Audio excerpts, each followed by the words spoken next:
Welcome back to a Celtic State of Mind. This is the live coverage, the halftime analysis of Celtic 1, Raith Rovers. Now I'm Paul John Dykes and I'm joined tonight by Laura Bradburn. Welcome back, Laura. We spoke at the beginning of the game about several changes in this side, and actually one of the points that's come in from Grace, only 1-0, we look a little disjointed. That first half was a little disjointed, wasn't it? It was. I thought our passing was a little bit wayward. I just don't think we were moving forward with any intent, really. You know, so often in the past few games, we've looked as if we've had a real idea of how we're going to go about breaking teams down, and it just doesn't seem to have been the case in this game. A little bit of a flat one, to be honest, in the type of game where the goal from Scales is exactly the type that you needed to break the deadlock, because it didn't look like we were going to do it any other way. Yeah, we'll have a good talk about that goal, because, I mean, let's not forget the quality of the strike from Liam Scales. But prior to that, I don't think we huffed and puffed. I think Celtic had real control of the game. There was a moment in the 12th minute where Joe Hart is playing keep ball with Stephen Welsh, but Welsh is in the position you would expect Hart to be in, and Joe Hart's wide out, about 10 yards away from the corner flag. Are you quite happy with that, Laura? Was it a heart and mouth moment? I mean, I'm a little bit like, I don't really care one way or another, but I just don't see the point of it. Do you know what I mean? Just doing it for the sake of it, kind of thing. I get the like, I'm a lot more on the side of goalies need to be able to play with their feet, and you can't just launch the ball upfield all the time. You've got to be able to be involved in play, but I don't think that necessarily means showboating, for want of a better phrase, and being out at the corner flag when you equally could just swap positions and be in a little bit better position. Yeah, I've spoke about it throughout the season, probably prior to getting used to the way that Celtic were playing under Ange Postecoglou, where it was all about, you know, continuing to go back to the drawing board. If it doesn't work, start passing out from the back. Sometimes it's possession between the two centre halves for long periods of time until there's something on. But there has been so many occasions this season where it is a proper heart and mouth situation. I wasn't too worried about it, and neither was Joe Hart, looking at his body language. Mikey Johnston, I'm going to bring up a point here by Jungle Lion. Welcome to the show. Fringe players not doing it really. Now, Mikey Johnston is the second choice left winger, absolutely, because Jota is Jota, and he would walk into the Celtic side. But Mikey Johnston, we said before the game, Laura, has to take his opportunities when they come. He's up against a championship side. It's a cup game. He's on the wide expanses of Celtic Park. This is a game where he really needs to step up. I get that he's got two men on him at every opportunity. I think he started brightly nearer the end of that first half. Maybe he was tiring. I'm not too sure. He didn't seem to have the end product. Do you feel that not just Johnston, because I'm not having a dig at Johnston, but the wingers have been pretty disappointing overall in the first half? Yeah, I would say so. I think, to touch on Johnston briefly, I think the positive side of the game for him is he's probably looked the most dangerous out of anybody on the park. Or when I say dangerous, what I mean is the most likely to create an opportunity for us. But as you touched on there, he has still struggled to come up with that final end product, and I think that's a major issue for him. I think that's always been a criticism people have had of him. It's all right to, you know, shimmy past a couple of folk and take them on, but if you've got nothing at the end of it, it doesn't really prove very fruitful. Even worse than that, I think Forrest on the right-hand side has not even done that. He's not even managed to take players on or anything like that. So it's a difficult one, because you want to be sitting here being positive about the fact that we're 1-0 up and that we are comfortable in the game. But it is the same problem that we've seen against weaker opposition in the past. When we're playing against an opposition who are going to bank in against us and try and force us to break them down, that is where we struggle, and that seems to be the case today. Yeah, they're very well organised, and Ridiculizer actually comes in to say fair play to Raith. They've come for a game, look a good team, and should have had a penalty. I'm not surprised that they're well organised, because the gaffer, I know he's come in for a lot of flack for non-footballing matters in the last few weeks. But when it comes to setting up a side, you know, John McGlynn worked under Brendan Rodgers. He's a highly rated coach, and certainly at that level, quite a highly rated manager. So you're not expecting anything less from the Raith Rovers side. But Ridiculizer does bring up the shout for a penalty. That came after the goal. So let's enjoy the goal first, and then we'll get on to the penalty. 1-0, and it's 21 minutes on the clock. Liam Scales, who I had suggested would be back in the side tonight, possibly not at left back. We spoke about his distribution, the fact that he set up a few goals this season, but he's obviously quite confident striking the ball from distance. This is his second, I'm going to call it an outstanding goal, because it was his first coming at Tannadice, Laura.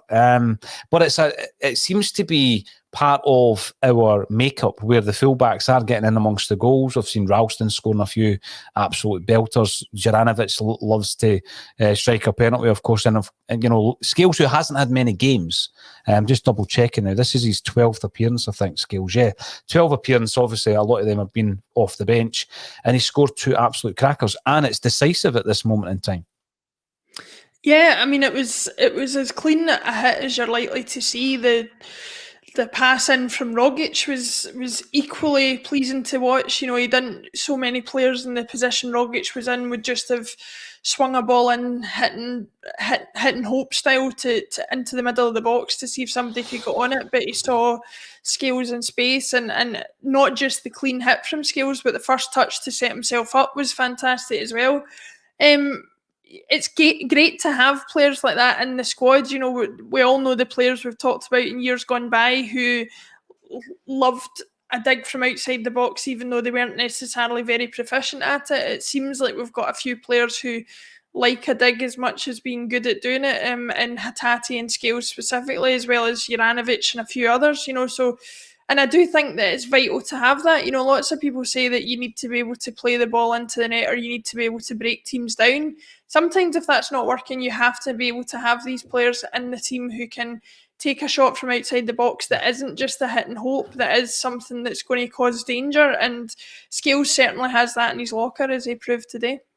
Now, yeah, absolutely. And like you said, we have had left backs in the past who like their strike and like their goal or two. Sean McGee, so sloppy. Well, I'm going to bring that up for the penalty shout, and we'll have a look at the penalty shout. But it actually came as a result of Celtic being very sloppy at the back in possession. We played a few balls that could well have been nicked by Raith Rovers, who were putting us under that kind of level of pressure that you would expect anyway. But we end up losing possession. And then when the ball's fleeted in from a position of strength, we're then potentially giving away a penalty kick. And I don't rate that referee in the slightest, by the way. There's a few things he's done in the first half, and he's got previous. So I wouldn't have expected him to wave away the claims. Looking back on the slow motion of that particular incident, Laura, what's your take on the penalty shout? I mean, I think if I'm a Raith Rovers supporter, I'm probably shouting for it. But it does bring back the point that you raised, and I think something we touched again on Friday with the set pieces that we conceded and stuff. The frustrating thing for me about this defence is so much of what the goals we concede and the chances we concede are through our own faults, and not through teams just simply playing through us or cutting through us. And I think that was the case. It was a bit of desperation on our part that the tackle was made for the potential penalty. And I think it could have gone either way, to be absolutely honest. I think we've rode our luck a little bit that it didn't go against us, but hopefully we don't come to rue it as the game goes on, and we really tie it up now that we've got the opportunity to do so. Yeah, Strange Love the Doctor. What a great goal by Scales. Absolutely, let's not forget. It wasn't in the best first half, but what a strike. Jason Ladd thinks quite simply that Raith were cheated out of the penalty. And Paul Cockwell is, come on, it's 1-0. You're 1-0 up. Yeah, we are, but all it takes is something like the ball ricocheting off Cameron Carter-Vickers' hand, and we're in deep trouble at that stage. With regards to that, though, I mean, I'm not being overcritical of the wingers. I just don't think they've contributed as much as you would expect from a Jota or a Bada. Is it as simple as saying, right, let's mix it up, make the changes? We've seen it a few times from Ange this season, and after that penalty shout, Ange was not happy. You could hear him screaming from the sidelines.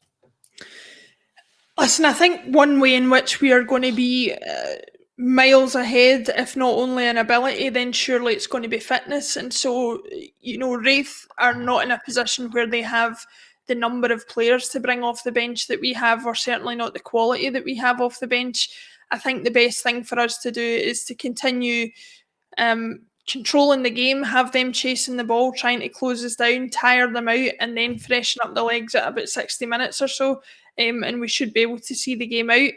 Sometimes the substitutions for me are not always about, changing up the game to try and win it or try and change the way that we're playing, but even just freshening the legs can be enough to carry us over the line. And I think against a team of Raith's resources and their size, I think that's something we should be able to do given the strength that we've got on the bench. Yeah, absolutely. And I think also a point that was made against Aberdeen, Ewan Boy Martin was in the studio watching the Aberdeen game with me, and we were frustrated. But I think a big part of that was the midfield battle, which I actually think Aberdeen were beating us for big spells of the game in terms of the midfield battle. Laura, I'm not saying that's happening today by any stretch of the imagination, but I don't think we've seen enough from Tommy Rogic. I don't think we've seen enough from Hatate. And you've got some concerns yourself about the passing of Beaton. He's given the ball away a wee bit too much. Is it maybe time to bring in the gaffer, the captain rather, and bring him back in to marshal the team and to get us playing the way that we have been playing over the last few weeks? I think the midfield is where a lot of our good things have come from when we've been playing well, and equally I think it's where we can see a lot of problems when it's not going right for us. The point I was making about Beaton's pass, and I think you could apply it to Rogic, you could apply it to a few of the players, is every time we tried to pass it forward, it seemed to go to nobody or into a crowd rather than into space. And one of the big strengths of the way that we've been playing in the last few weeks is that we've always been managing to find a player in space, play it into their feet, play it ahead of them for them to run onto.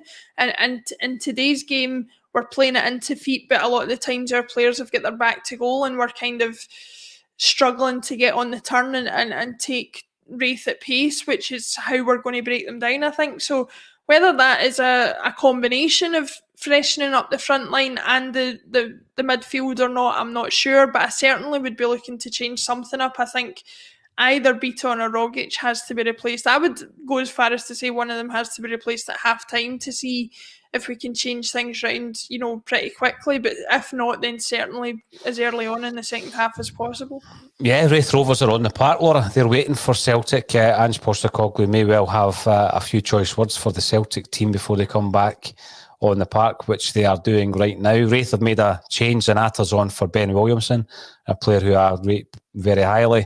And it doesn't look as though there's been any changes from Celtic so far. I think it's the same lineup that started the game. He's maybe given a few of them another 10, 15 minutes to prove that they should still be on the park. But both teams are back on, Laura, and hopefully we'll see a more free-flowing performance in the second half. Thanks everybody for getting involved in the Acsom matchday coverage, and thank you to Laura Bradburn for joining me on A Celtic State of Mind.